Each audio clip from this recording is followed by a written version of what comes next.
So good morning. Thank you for being here today. To all of the guests and the veterans and family members here, thank you so much, community members, for being a part of such a wonderful group. It's an honor to speak today. Your presence today is a powerful reminder that the liberty of something we inherit, it's not automatic. It must be defended, preserved, and remembered. And this weekend, we also get to celebrate the birth of our nation because of those who continue to safeguard our freedoms. On this 4th of July, we see the symbols of freedom, waving flags, fireworks lighting up the night sky, parades in the street. But behind every flag is a sacrifice. Behind every celebration is a soldier, a sailor, an airman, a Coast Guardsman, Space Force guardian, a Marine. Someone who stood in the gap between chaos and peace so that we could enjoy moments like this. My name is Samantha Lamoreux, and I am a Gold Star spouse. I belong to a community no one ever wants to join, a title born of loss, and one I carry with solemn pride.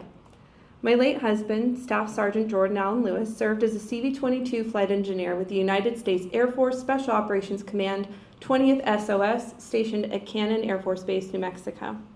He died during a military training accident on May 12, 2015, at the age of 30.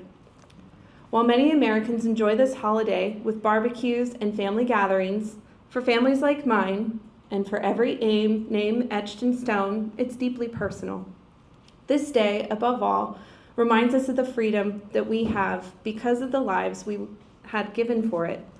10 years ago, I received a phone call that shattered my world. Jordan had been in a training accident. He had been life-flighted to Lubbock, Texas, and I prayed with every ounce of hope I had. I never imagined I was racing to say goodbye. I remember our final morning together. We shared a rare, quiet breakfast while our children were still asleep. Jordan said to me, "Baby, please wake me up next time. I want to help you with Garrett." Garrett was just 6 weeks old. Our daughter, Michelle, was about to finish kindergarten. I replied lovingly, "I have to get used to you being gone." I didn't know that gone would mean forever. But in the military life, you learn to expect permanence, and not to expect permanence, too. You adapt, you grow strong because you have to. I watched him walk out the door in his blue plaid shirt, sunlight catching his silhouette as he turned and said, "I love you, Mama Bear." And that was the last time I ever heard his voice. Jordan didn't serve for glory. He didn't serve for rank or recognition. He served because he believed in something bigger than himself. He believed in the promise of freedom. And that's what we celebrate today, too.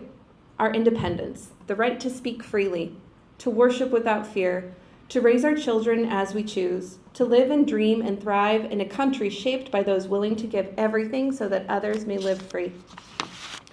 John 15:13 says, "Greater love has no man than this, than to lay down one's life for one's friends." Jordan lived that verse. He believed in service before self, integrity, and excellence, values not just of the Air Force, but of America at its best. He was not alone. Across this great nation, men and women like yourselves have stood watch on foreign soil, here and at home, flown into danger, braved oceans, deserts, mountains, not to conquer, but to protect, to secure our right to be free. It is a part of our history, and it's ingrained in us to fight for our freedoms that American patriots have fought for through generations. The young colonies that joined together in 1776 had adversities to overcome to gain our independence and to forge the United States of America. Bureaucracy, political and personal differences, different social and economic backgrounds, they had to come together time and time again to continue to overcome the adversity we faced. There have and will continue to be American patriots who believe in the great American experiment of democracy. Just like Washington's Army, you and those serving past, present, and future continue to exemplify the best of America's fighting spirit.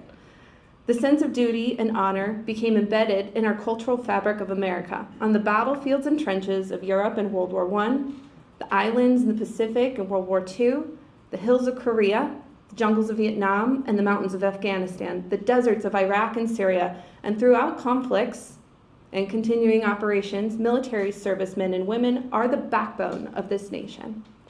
I want to take a moment now to ask, are there any veterans here today, those who've worn the uniform? If you want to raise your hand, if you want to stand, if you want to share something that's what you fought for, what is something that you are willing to call out What freedoms do you defend?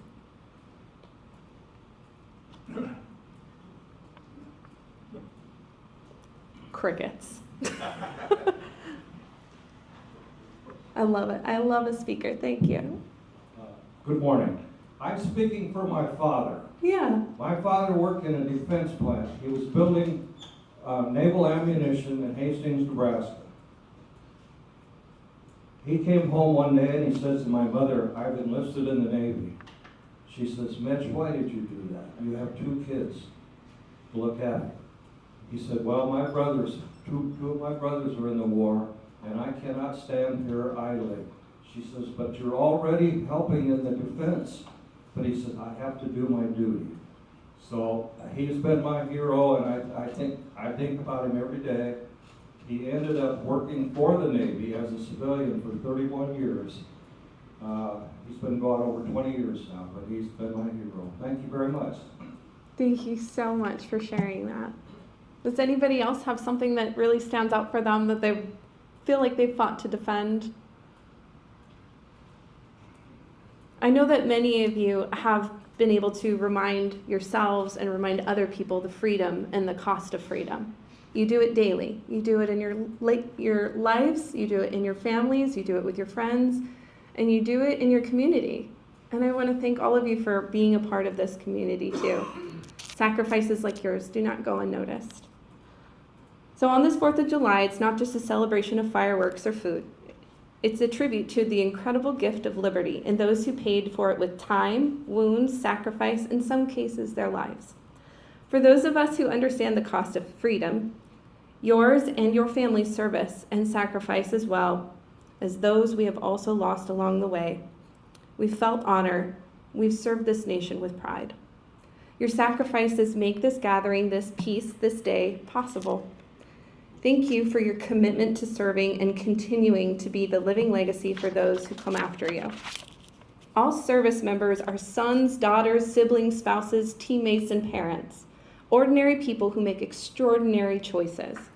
You are why we can vote, speak freely, worship freely, disagree freely, love freely, and live freely. As a Gold Star family member, I can tell you the greatest comfort in my grief is knowing that someone remembers, that someone speaks their name, that someone cares why and what he fought for and what he died defending. This Independence Day, let's not just honor our freedom, but the people who give it to us, including yourselves. Let's teach our children that liberty is precious.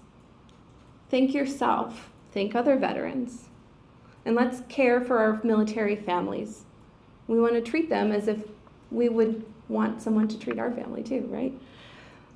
It's really not just a privilege, it's our responsibility. So as you enjoy the fireworks and barbecues this weekend, I invite you to look up and remember that freedom lives because of brave men and women like yourselves were willing to defend it. And thank you. God bless America and those who endeavor to defend her. Thank you. Thank you.